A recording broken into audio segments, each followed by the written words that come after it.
The opulent Plaza Ballroom was a galaxy of glittering diamonds and predatory smiles. For Emily Scott, it was a foreign, hostile planet. She clutched her small, worn handbag like a shield, feeling the weight of 100 judgmental stares on her simple, off-the-rack dress. The bride was her oldest friend, a girl from her neighborhood who had married into this stratosphere of wealth, and she had insisted Emily come. But now, standing alone by a towering floral arrangement, Emily felt less like a guest and more like a sociological experiment gone wrong. Across the room, Dr. Henry Montgomery felt a different kind of entrapment. He was cornered by his own mother, a formidable matriarch in Chanel, who was gesturing animatedly toward an heiress with a vacant smile and a fortune in textiles. "She's perfect, Henry," his mother hissed under the cover of the string quartet. "Her family has been summering in the Hamptons for 5 generations. It's time you settled down with someone appropriate." Henry's jaw tightened. Since his disastrous divorce, his mother's matchmaking attempts had become increasingly aggressive.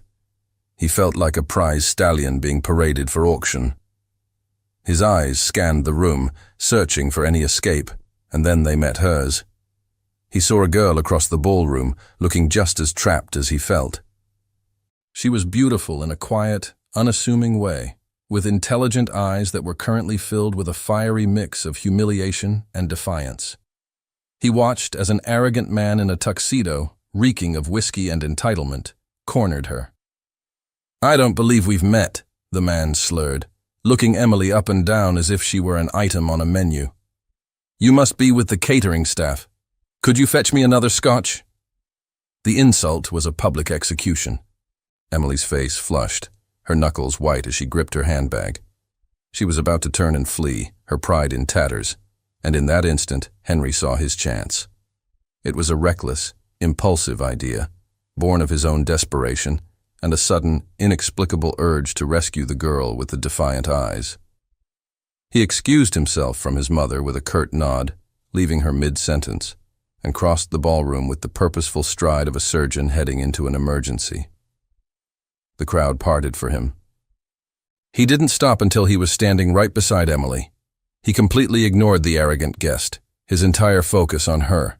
He leaned in, his voice a low, conspiratorial whisper that was for her ears only, a secret shared in a room full of strangers. "Pretend to be my wife." Emily stared at him, her mind reeling. It was Dr. Henry Montgomery, the billionaire neurosurgeon, a man she had only ever seen in magazines. "What?" she breathed. "Play along," he murmured, his eyes glinting with a dangerous, thrilling light. "I'll make it worth your while." Before she could protest, he took her hand, his grip warm and firm. He turned to face his stunned mother and the approaching heiress, pulling Emily gently to his side. "Mother," he said, his voice smooth as silk, and projecting just enough for those nearby to hear. "I'd like you to finally meet my wife, Emily. We were hoping to keep it a secret a little longer, but I suppose there's no time like the present." A collective gasp rippled through the immediate vicinity. The arrogant man who had insulted her stared, his mouth agape. Henry's mother looked as if she had been struck by lightning. Henry smiled, a dazzling, charming smile that was pure performance. He brought Emily's hand to his lips and kissed her knuckles, his eyes never leaving hers. "Darling," he said, his voice a low caress. "I believe they're playing our song." For the rest of the night, they were a whirlwind of convincing fiction. He never left her side, his hand always resting on the small of her back, a gesture of possessive intimacy that sent shivers down her spine. He whispered witty observations in her ear that made her laugh, a real, genuine laugh that surprised them both. They danced, and in his arms she felt a sense of safety and belonging that was utterly intoxicating. The chemistry between them was a palpable electric current, confusing and thrilling them in equal measure. At the end of the night, he escorted her to the hotel's grand entrance, away from the prying eyes. The fantasy was over. "You were Convincing, he said, his voice back to its cool, professional tone, though his eyes still held a flicker of the night's warmth. "You're not a bad actor yourself, Doctor," she replied, her heart still pounding. He reached into his jacket and handed her a slim black business card. "I'll be in touch," he said. And with that, he turned and disappeared into a waiting black car, leaving her standing on the curb, the cool night air a stark contrast to the heat that still lingered on her skin where he had touched her. She looked down at the card in her hand, her mind spinning. What in the world had just happened? Hey, before we move on to the next chapter, I want to send a special shout out to our amazing listeners who are always here on the channel: Elizabeth from South Africa, Carolyn from the Pacific Northwest, and Marion from London. Thank you for always being so active here. And what about you? Where are you listening from right now? Drop it in the comments, and maybe in the next story, your name will be featured too. Let's continue. The week after the wedding was a return to the harsh, gray reality of Emily's life. The memory of the glittering ballroom, of Henry's hand on her back, felt like a fever dream. She worked double shifts at the diner, the scent of grease and stale coffee, a stark contrast to the memory of champagne and his expensive cologne. Her mother had a bad turn, and a new, terrifying pile of medical bills had arrived, each one a paper and ink monster threatening to devour what little they had left. She was in the middle of a lunch rush, balancing a tray of plates, when the diner fell silent. It was the same phenomenon she had witnessed at the wedding, the sudden collective hush that announced his arrival. Dr. Henry Montgomery stood in the doorway, dressed in a dark, impeccably tailored suit that made him look like a king who had wandered into a peasant's hovel. His eyes scanned the room, bypassing the starstruck patrons, and landed directly on her. He walked to the counter, his presence so powerful it seemed to bend the air around him. "Miss Scott," he said, his voice a low, calm command that cut through the diner's clatter. "I believe we have some business to discuss." He waited while she handed off her tray to a wide-eyed co-worker, then led her to a quiet corner booth. He didn't waste a moment on small talk. "I've taken the liberty of looking into your situation," he began, his tone crisp and clinical. It was a chillingly casual admission of the depth of his resources. "Your mother's congestive heart failure, the mounting debt from her previous hospital stays, your 2 jobs, which are still not enough to cover the cost of the medication she needs." He laid out the grim reality of her life, as if he were reading a patient's chart. Emily felt a flush of shame, of anger. He was dissecting her desperation. "I am proposing a formal arrangement," he continued, his gray eyes intense, analytical. "A 1-year contract. You will perform the duties of my wife in a public-facing capacity. You will attend corporate and social events. You will maintain the illusion we created at the wedding." He paused, letting the weight of his next words land. "In exchange, I will settle every one of your family's debts. Immediately. Furthermore, your mother will be transferred to a private room at Montgomery General. She will be under the care of the best cardiac team in the country. Every test, every procedure, every medication, all of it will be covered. She will want for nothing." It was a miracle, a lifeline thrown into the churning, dark waters that were about to pull her under. It was everything she had been praying for, but she knew, with a sickening certainty, that there was a catch. A man like Henry Montgomery did nothing without a reason, without a safeguard. "Why?" she asked, her voice barely a whisper. "Why me?" "You are pragmatic," he stated simply. "You are intelligent, poised under pressure, and you have a clear, powerful motivation to see this contract through to its conclusion. You are a predictable variable in an otherwise chaotic world." He leaned forward slightly. "And because my last marriage taught me a valuable lesson, love is a liability. Emotions are a variable I will not entertain again." He slid a sleek, impossibly thin tablet across the table. "The contract is all there." Her hands trembled as she took it. She scrolled through the dense legal text, the non-disclosure agreements, the public appearance schedules, and then she saw it. Article 11. The heading was stark and chilling. Emotional Attachment Termination Clause. She read it, her blood running cold. The clause stipulated, in clear, unambiguous legal terms, that the contract was contingent on the relationship remaining a purely transactional performance. If either party were to develop genuine romantic feelings or emotional attachment for the other, they were contractually obligated to confess these feelings immediately. Upon such a confession, the contract would be instantly terminated. All future financial benefits, including the ongoing medical care, would cease. It was a trap, a beautifully engineered, diabolical trap. He had created a game where the only way to win was to lie, but he, a man who hated lies, had made honesty a condition. If she fell for him and was honest, she would lose everything. If she fell for him and lied, she would become the one thing he despised. "This is impossible," she breathed, looking up at him, her heart pounding.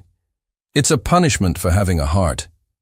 "It's a safeguard," he corrected, his voice as cold and sharp as a scalpel.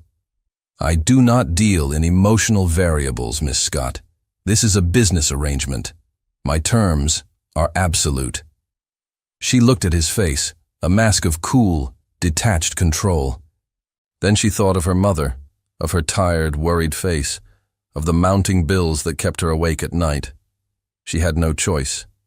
She was trapped between a rock and a hard place, and the rock was a mountain of debt, and the hard place was this impossible, heartless man.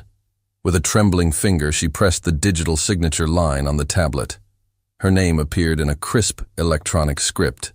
The word "accepted" glowed on the screen. She felt a profound, soul-deep chill. She had just agreed to the terms of the most dangerous game of her life, a game where the price of falling in love was ruin. The move to Henry's penthouse was a surreal, out-of-body experience. One day, Emily was living in a cramped apartment that smelled of her mother's herbal tea. The next, she was inhabiting a silent, minimalist fortress of glass and steel that floated above the city like a modern-day Olympus.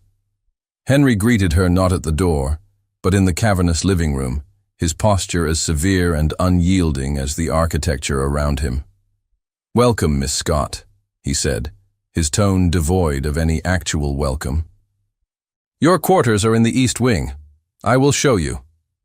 He led her down a long white corridor to a suite of rooms that were larger than her entire old apartment. They were beautiful, luxurious, and completely impersonal. "My own suite is in the West Wing," he stated, pausing at her doorway. "A clear physical distance helps maintain emotional clarity. Remember the clause." The reminder was a slap, a cold splash of water to ensure she never forgot the rules of their arrangement. Her first official duty as Mrs. Montgomery was a fundraising dinner for the hospital, held just 2 nights later. The transformation was dizzying. A team of stylists, summoned by Henry, descended upon her, armed with designer gowns, diamond jewelry, and makeup kits. They sculpted her into a new person, a creature of high society she didn't recognize in the mirror. When she emerged, Henry was waiting. He was dressed in a flawless tuxedo, looking impossibly handsome. He looked her up and down, his gray eyes conducting a clinical head-to-toe assessment.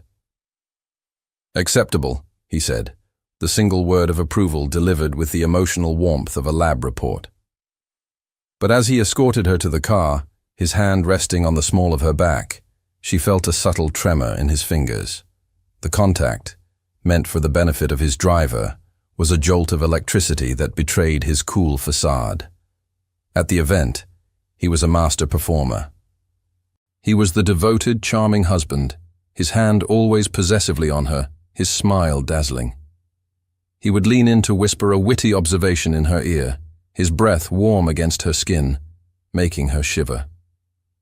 He would touch her arm, her shoulder, her hand, each touch a perfectly executed part of the act, yet each one sending a confusing, thrilling jolt through her. Their performance was flawless, so convincing that even they seemed to get lost in it. The most difficult moment came when his mother approached, her eyes sharp and critical. "Well, Henry," she said, her gaze raking over Emily, You certainly are full of surprises. Emily is the best surprise of my life, Henry replied smoothly, pulling Emily closer and pressing a soft, lingering kiss to her cheek. The gesture was for his mother's benefit, a public display of affection. But his lips were warm, his touch gentle, and for a fraction of a second, Emily's eyes fluttered shut.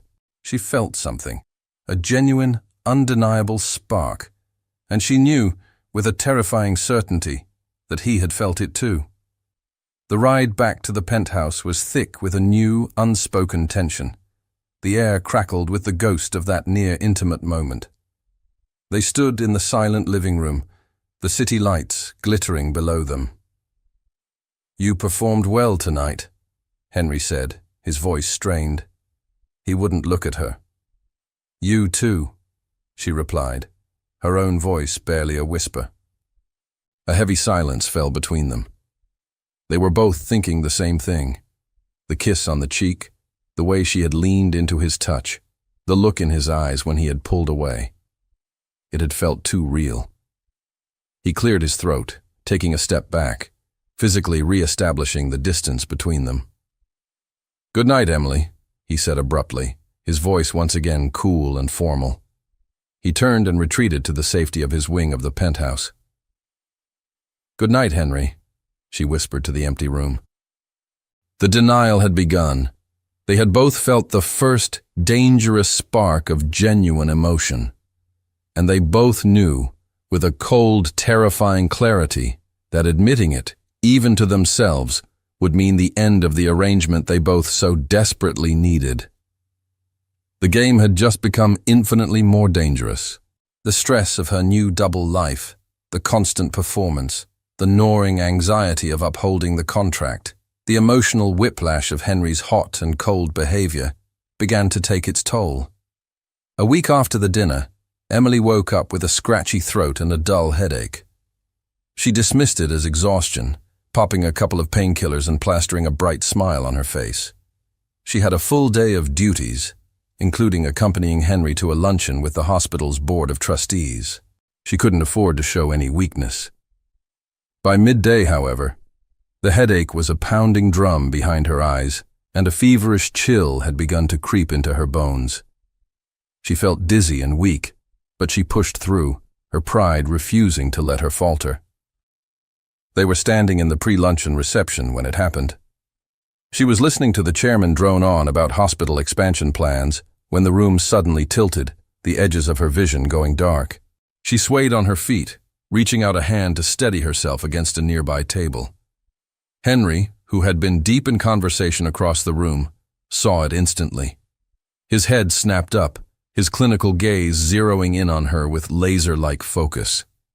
He saw her pale face, the slight tremor in her hand, the sheen of sweat on her brow.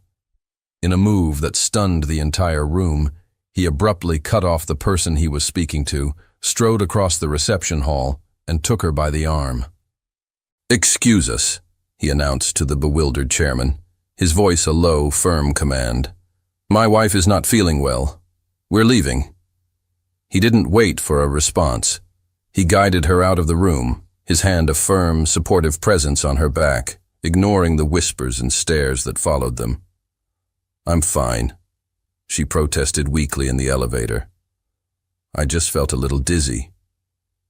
"You're not fine," he countered, his voice leaving no room for argument. He placed the back of his hand against her forehead, his touch surprisingly gentle. "You have a fever, you're going home, and you're going to bed." It was an order, delivered with the full force of his authority as both her contractual husband and a doctor. Back at the penthouse, he didn't just send her to her room. He followed her, his concern palpable. "Get into bed," he instructed. "I'll be right back." He returned a few minutes later with a thermometer, medication, and a glass of water. He took her temperature with a practiced efficiency, his expression grim as he read the result. 102. It's a flu, he diagnosed. "You've been running yourself ragged." For the rest of the day, he became her reluctant, hyper-efficient nurse. He canceled all of his afternoon surgeries, a move she knew was practically unheard of. He brought her soup, which he had apparently bullied his private chef into making from scratch. He made sure she was hydrated, that she took her medication on schedule. He was brusque, his bedside manner clinical, but his actions spoke louder than his words. His worry was a tangible thing in the room. That night, the fever spiked. She drifted in and out of a restless, feverish sleep, plagued by disjointed dreams. At one point, she felt a cool hand on her forehead and whimpered, half asleep. "Shh, it's all right," a low voice murmured from the darkness. "Just the fever." She cracked her eyes open to see Henry sitting in the chair beside her bed, a dim lamp casting long shadows across his face. He was watching her, his expression unguarded in the darkness. "You're still here," she mumbled, her voice thick with sleep. "I'm here," he confirmed softly. He reached out to check her temperature again, his hand cool and steady on her hot skin. As his hand rested on her forehead, his thumb, in a slow, unconscious gesture, stroked her temple. It was a simple, soothing motion, a gesture of pure, unthinking tenderness. It was not the action of a doctor with a patient, or a man fulfilling a contract. It was an act of genuine care. He seemed to realize what he was doing at the same moment she did. He snatched his hand back as if he had been burned, a look of shock and self-reproach flashing across his face. He stared at his own hand, then at her, his jaw tight with a sudden, fierce irritation, an irritation directed entirely at himself. He had broken his own cardinal rule. He had allowed an emotional variable to enter the equation.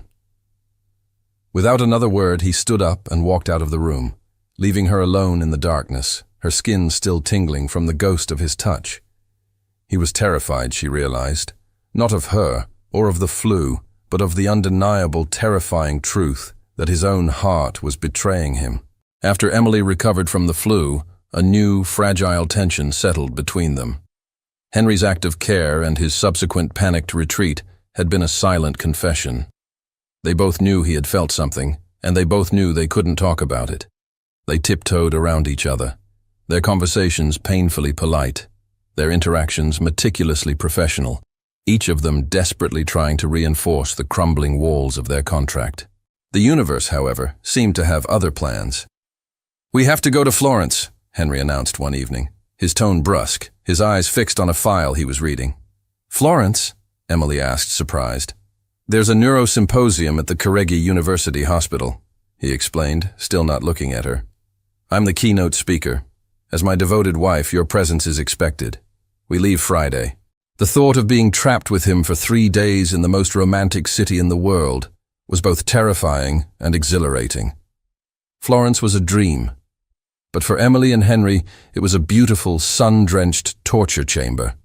To maintain their public image, they were forced into a constant performative intimacy that felt dangerously real. They had to share a suite, with separate bedrooms, of course, but a shared living space. They had to walk arm in arm through the cobblestone streets, posing for pictures for the hospital's social media team, who were documenting the trip. On their first afternoon, they were instructed to get some romantic shots for the hospital's newsletter. They found themselves standing on the Ponte Vecchio, a professional photographer directing them. "Closer," the photographer called out. "Dr. Montgomery, put your arm around her." "Mrs. Montgomery, laugh. Look at him like you adore him." Henry's arm felt like a brand around her waist. Emily forced a laugh, tilting her head back to look at him, and was startled by the look in his eyes. He was looking down at her, not with the cool detachment of a business partner, but with a raw, unguarded intensity that made her breath catch. "Perfect," the photographer shouted. Later they bought gelato and sat on the steps of a piazza, the warm Italian sun on their faces. For a moment, they forgot they were performing. They talked, really talked, about the art, the history, the beauty of the city. He told her about a summer he had spent here as a medical student, and she told him about her dream of one day sketching the Duomo. They laughed at a joke he made, a real shared laugh that echoed in the sunlit square. It was easy. It was natural. It was terrifying. The breaking point came on their last night. After the symposium's formal dinner, they decided to walk back to the hotel, the air warm and scented with jasmine. They wandered through the quiet, winding streets, their footsteps echoing on the ancient stones. They stumbled upon a small hidden piazza where a lone violinist was playing a hauntingly beautiful romantic melody. A few other couples were scattered around, listening, wrapped up in each other. Henry and Emily stopped, drawn in by the music. They stood there in the soft glow of the gas lamps, not speaking, just listening. The music swelled, a melody of longing and love, and it seemed to fill the space between them, saying everything they couldn't. In the middle of the small crowd, under the Tuscan moon, he turned to look at her. The world around them seemed to melt away. There were no cameras, no colleagues, no contract. There was only the music, the moonlight, and the undeniable truth in his eyes. He saw her. Not Miss Scott, his contractual wife, not the woman from the diner. He saw Emily, and she saw him. Not the billionaire surgeon, but Henry, the man who had cared for her when she was sick, the man who had laughed with her over gelato. Slowly, inevitably, he began to lean in. The desire in his eyes was a clear, unambiguous confession. His lips were inches from hers. This was it. The moment the storm had interrupted, the moment they had both been dreading and secretly craving, the kiss that would end everything. And then, at the exact same instant, they both flinched back as if they had been electrocuted. Panic flashed in their eyes, the shared, terrifying realization of what they had almost done. They had almost broken the contract. They had almost chosen a moment of truth over a year of security. "It's getting late," he said, his voice strained, a harsh rasp in the quiet piazza. "Yes." "We should go," she replied, her own voice a breathless whisper. They turned and walked back to the hotel in a suffocating, frantic silence, a full foot of space between them. Each was trapped in their own private terror, horrified not by the man-made rules of their contract, but by the undeniable, uncontrollable laws of their own hearts. Are you enjoying this story? Don't forget to hit subscribe and help us grow. Thank you for being here. The flight back from Florence was a study in silent, agonizing tension. Henry and Emily sat side by side, a chasm of unspoken words between them. The near kiss in the piazza had shattered their fragile truce. The denial was no longer possible. They both knew the truth, and the knowledge was a dangerous, volatile substance that threatened to explode at any moment. They returned to the penthouse and to their respective wings, the physical distance a welcome, if inadequate, shield. They avoided each other for 2 days, communicating only through terse professional text messages. The explosion came not from within, but from the outside world. On the 3rd day, Emily was scrolling through a news feed on her tablet when a headline made her blood run cold. "The Ice King's Meltdown, My Life with Dr. Heartless," by Catherine Sterling. It was an exclusive excerpt from the tell-all memoir of Henry's ex-wife. With a trembling hand, Emily clicked the link. The article was a masterpiece of character assassination. Catherine painted Henry not just as a neglectful husband, but as a cold, unfeeling monster. She twisted his dedication to his work into a pathological obsession, his need for privacy into a sinister secrecy, his quiet nature into a cruel, emotional withholding. She detailed fabricated arguments, twisted private moments into public grievances, and portrayed herself as the loving, long-suffering victim of a man incapable of human emotion. The article was a viral sensation. The comments section was a cesspool of vitriol directed at Henry. Sociopath, narcissist. He saves lives but destroys them at home. Emily felt a white-hot rage build in her chest. It was a lie. All of it. The man she described was a caricature, a villain from a cheap novel. He was not the man who had laughed with her in Florence, or the man who had gently placed a cool cloth on her forehead in the middle of the night. She found Henry in his study. The room was dark, save for the glow of the city lights outside the massive window. He was standing by the bar, a half-empty bottle of whiskey on the counter, a glass in his hand. He was staring out into the darkness, his posture rigid with a pain that was almost a physical presence in the room. "Henry," she said softly from the doorway. He didn't turn. "You shouldn't be here," he said, his voice a low, rough rasp. "Go to your room." "I read the article," she said, ignoring his command and walking further into the room. "It's all lies." He let out a short, bitter laugh. "Is it? A cold, unfeeling man who uses contracts to manage his relationships. Sounds about right, doesn't it?" "No," she said, her voice firm. She walked over to him and gently took the whiskey glass from his hand, placing it on the counter. "She doesn't deserve your pain, Henry. She's not worth it." He finally turned to look at her, and the raw, unguarded agony in his eyes made her heart ache. The carefully constructed walls of the billionaire surgeon had crumbled, leaving only a man who was deeply, profoundly wounded. "And what do you know about it?" he asked, his voice thick with bitterness and self-loathing. "What do you know about what I deserve?" "I know," she said, her voice softening, her gaze holding his, "that the man she describes in that article is not the man who took care of me when I was sick. He's not the man who made me laugh in a piazza in Florence. He's not the man I see right now."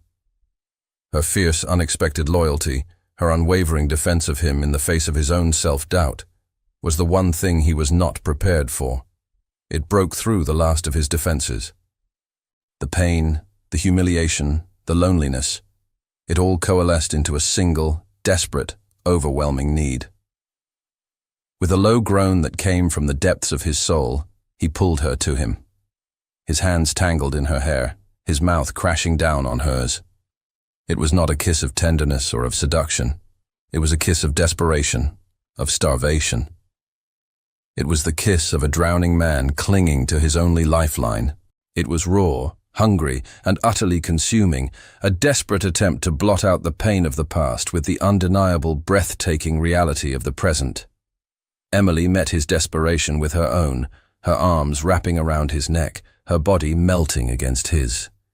This was it, the truth, the inevitable, catastrophic, beautiful truth. The kiss finally ended. They pulled apart, breathless, their foreheads resting against each other. They stared into each other's eyes, the air crackling with the aftershock of what they had just done. The horror of their action dawned on them both at the same moment. They had just, in the most undeniable way possible, broken the contract. It was over. The silence in the study was absolute, broken only by their ragged breathing. The kiss had been a confession, an admission of everything they had been fighting so desperately to deny. The game was over. The rules had been broken. Henry was the first to pull away, stumbling back as if he had been physically struck. He stared at her, his face a mask of horror and self-loathing. He looked at his own hands as if they had betrayed him. "I kissed you," he said, his voice hollow, devoid of all emotion. He was a doctor diagnosing a fatal wound.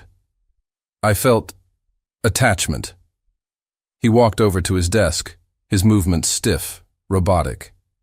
He was no longer the passionate, desperate man who had kissed her. He was Dr. Henry Montgomery, the man of logic, the man of rules. And he was about to enforce the most painful rule he had ever written. "According to Article 11 of our agreement," he recited, the words sounding like a death sentence, "the contract is now terminated." He sat down in his chair, his back ramrod straight, and began typing on his computer. He was preparing the final fund transfer, the severance papers. He was following his own protocol, even as it was clearly destroying him. He was amputating the limb to save the body, cutting her out of his life to preserve the cold, empty order he had built around himself. Emily watched him, her heart shattering into a million pieces. He was going to do it. He was actually going to let her go, to push her away, all because of a stupid, impossible clause he had created to protect a heart that was already, clearly, broken. A fire, born of love and a fierce, desperate anger, ignited in her soul. She would not let him do this. She would not let him hide behind his own walls. "Wait," she said, her voice trembling but firm. He didn't look up from his screen. "The terms are clear, Emily. I broke the clause. The consequences are automatic." "Then you're a fool," she shot back, walking to his desk and standing before him, forcing him to look at her. He finally raised his eyes, and the pain in them was so profound it stole her breath. "If we're going to be honest," she said, her voice ringing with a newfound strength. "If we're going to invoke the one clause that demands the truth, then let's be completely honest." She took a deep, steadying breath. "You weren't the only one who broke the contract, Henry," she confessed, her gaze unwavering. "I broke it too, weeks ago, maybe even the first night at the wedding. I fell in love with you. I am in love with you." Her confession hung in the air, a stunning, beautiful countermove. He stared at her, utterly speechless. He had prepared for every contingency, every variable, except this one.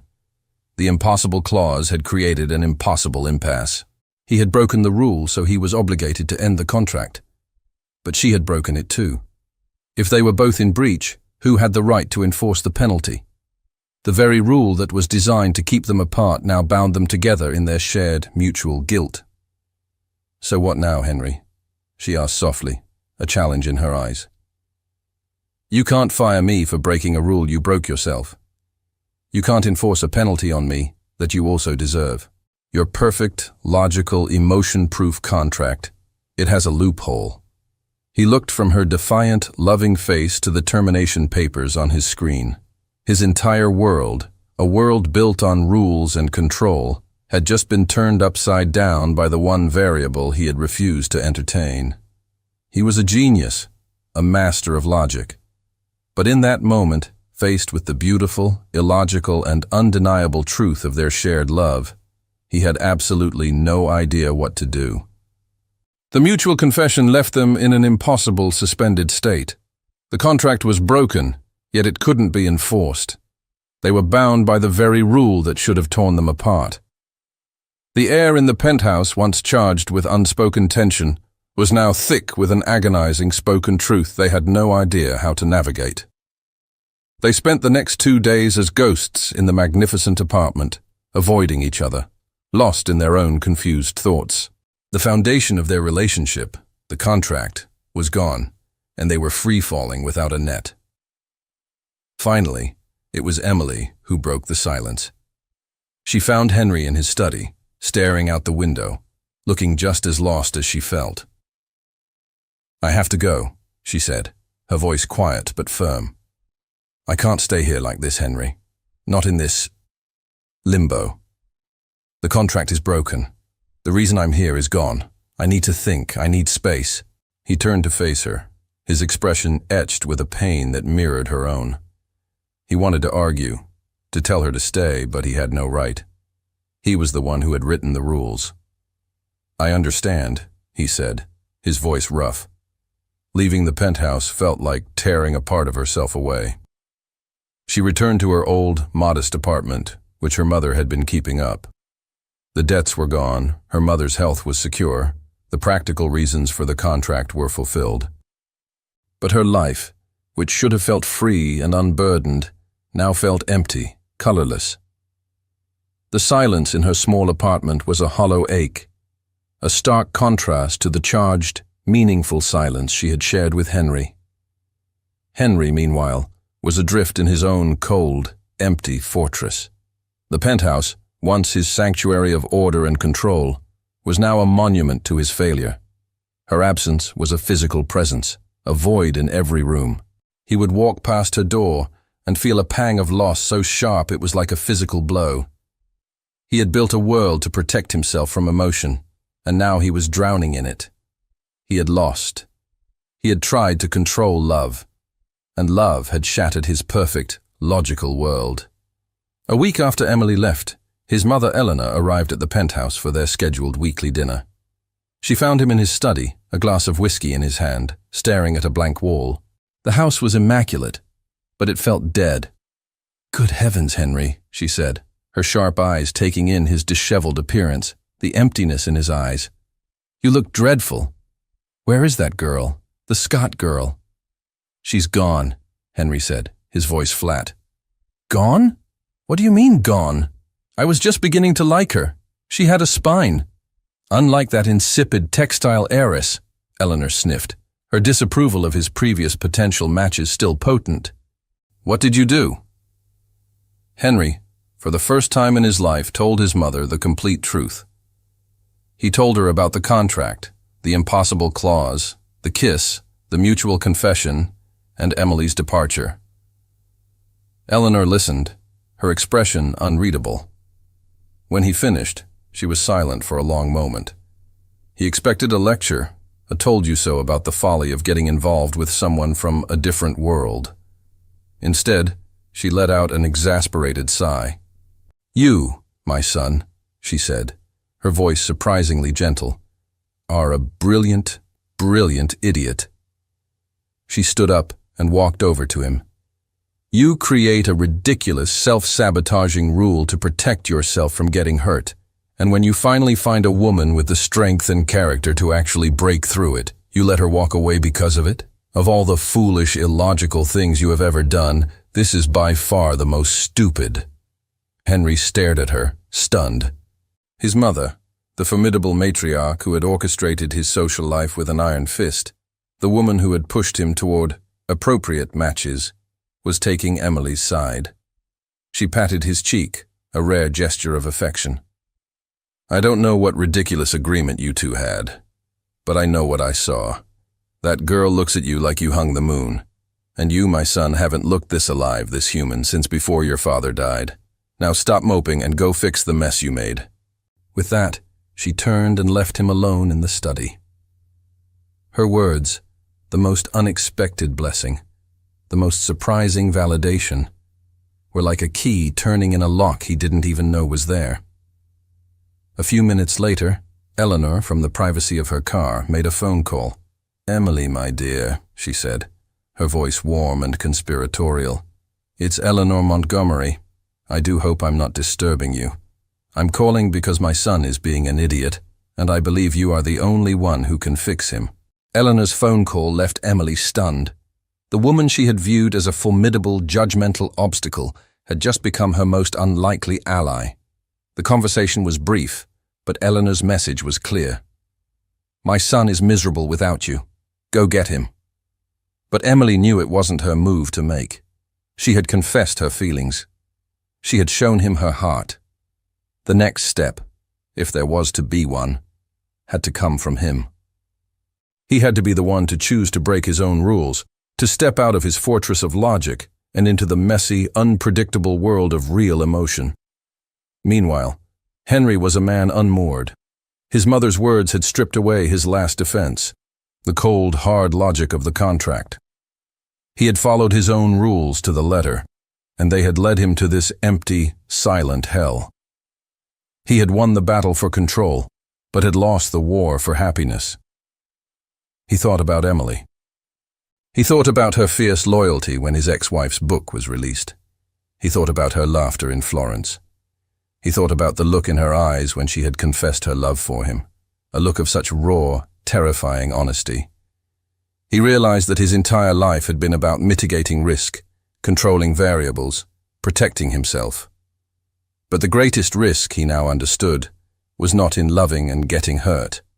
The greatest risk was in never loving at all. He couldn't stand the silence of the penthouse for another second. He grabbed his car keys and drove, with no destination in mind. He found himself an hour later, parked across the street from the small, unassuming diner where he had first presented her with the contract. He watched the waitresses bustling inside, the steam fogging up the windows. It felt like a lifetime ago. He saw her. She was sitting alone at a small table by the window, a cup of coffee cradled in her hands, staring out at the street with a sad, distant look in her eyes. She looked beautiful and fragile and completely out of his reach. For a long moment, he just sat there, his heart pounding. He was terrified. He, Dr. Henry Montgomery, who could hold a human brain in his hands without a tremor, was terrified of walking across the street and speaking to a waitress. Taking a deep breath, he got out of the car. He walked into the diner, the bell above the door chiming, announcing his arrival just as it had before. She looked up, and her eyes widened in surprise. He walked to her table and sat down in the chair opposite her. He didn't speak, just looked at her, taking in the sight of her, memorizing the curve of her lips, the intelligence in her eyes. "You were right," he said finally, his voice raw and quiet. "I was a fool. I built a fortress of ice around myself to protect me from a pain that happened years ago, and I didn't even realize I was freezing to death inside it."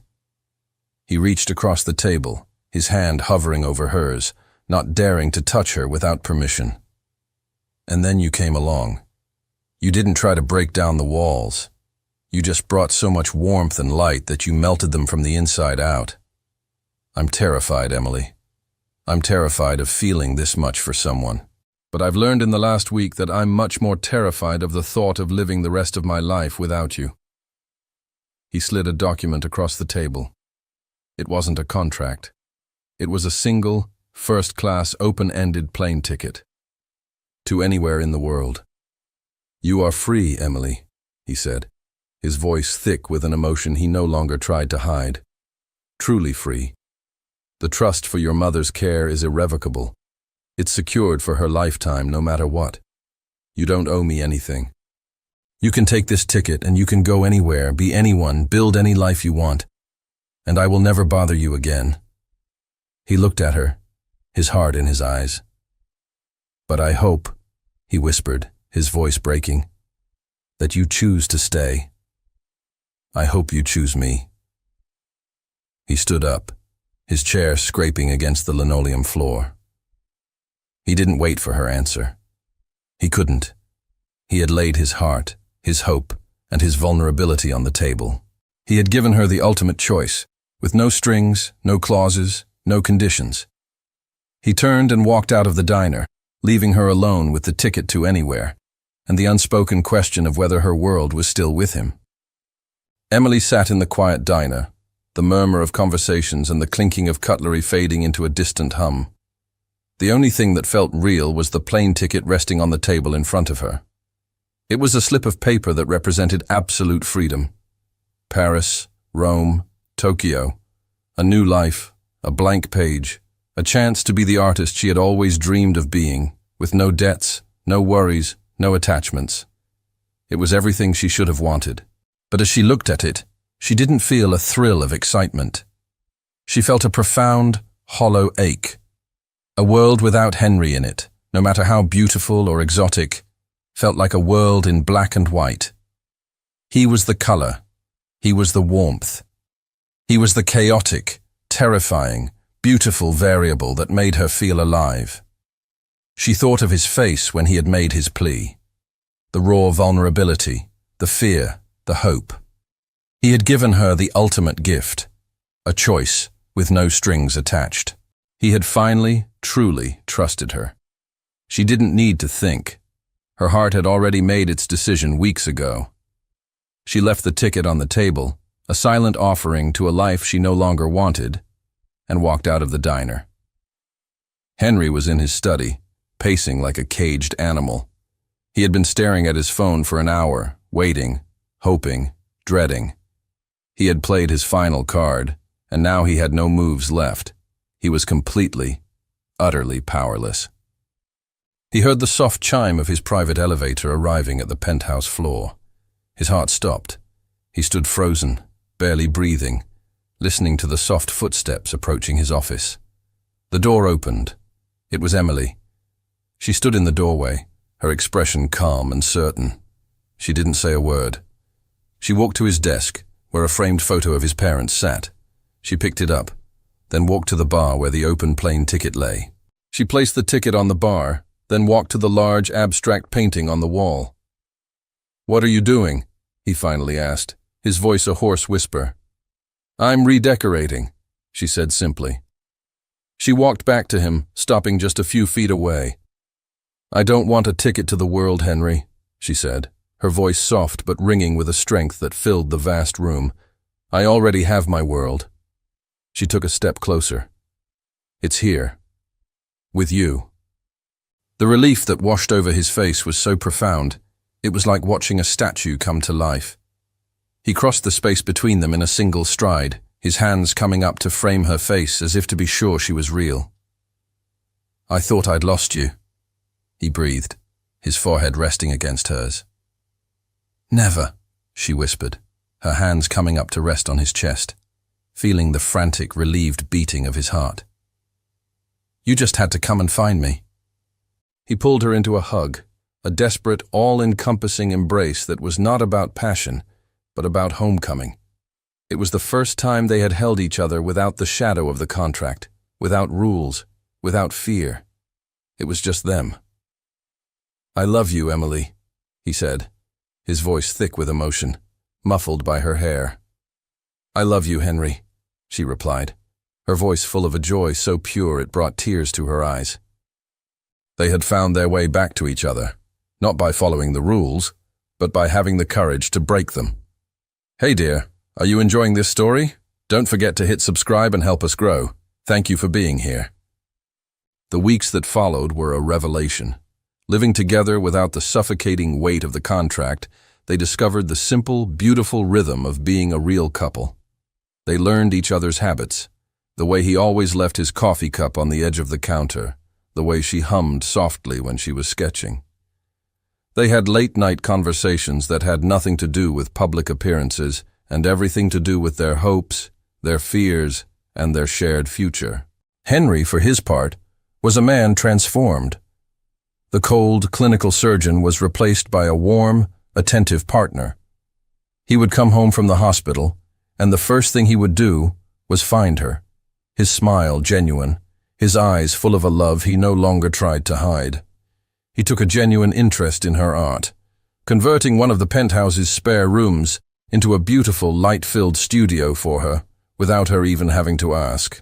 One evening, about a month after she had returned, he came home with a mysterious smile on his face. "Put on something nice," he said, his eyes sparkling with a secret. "We have a reservation." "A reservation where?" she asked, intrigued. "You'll see," was all he would say. He took her back to the opulent plaza, the hotel where their strange, complicated story had begun. But he didn't lead her to the grand ballroom. Instead, he led her up a private elevator to a stunning rooftop terrace that had been closed to the public for the night. The terrace was empty, save for a single table set for two, surrounded by hundreds of flickering candles. In the corner, a lone cellist was playing the same soft, classical music that had been playing the night of the wedding. "Henry, what is all this?" Emily breathed, completely overwhelmed. "This is where we had our first pretend moment," he said, taking her hands in his. "I wanted our first real one to be here too." He looked at her, his gray eyes, once so cold and analytical, now filled with a warmth and a love so profound it made her heart ache. "Our contract is over, Emily," he began, his voice low and serious. "But I find myself wanting to propose a new one, a permanent one." He slowly got down on one knee. The billionaire neurosurgeon, the man who commanded boardrooms and operating theaters, was kneeling before her under the stars. He pulled a small velvet box from his pocket and opened it. Inside was a simple, elegant diamond ring that glittered in the candlelight. It wasn't a flashy, ostentatious stone. It was tasteful, timeless, and perfect. "Emily Scott," he said, his voice thick with an emotion he made no attempt to conceal. "You came into my life as a variable I couldn't control, and you became the only thing I can't live without. You taught me that a life without risk is a life without joy, and a heart without love is just an organ. Our first agreement had an impossible clause. I want to make you a new one, with no clauses, no conditions, no end date." He looked up at her, his heart in his eyes. "Will you marry me, Emily? For real this time?" Tears of pure, unadulterated joy streamed down her face. She was laughing and crying at the same time. "Yes," she whispered, her voice choked with happiness. "Yes, of course, yes." He slid the ring onto her finger, a perfect fit. He stood up, pulling her into his arms and kissing her, a deep, loving kiss that held the promise of a lifetime. It was a kiss that sealed their new and final agreement. 1 year later, Emily stood in that same sun-dappled garden where she had once felt like an outsider. But this time, she was the bride, and the joy was real. Their wedding was an intimate, beautiful affair, attended only by their closest friends and family. Emily's mother, her face glowing with health and happiness, sat in the front row, weeping openly.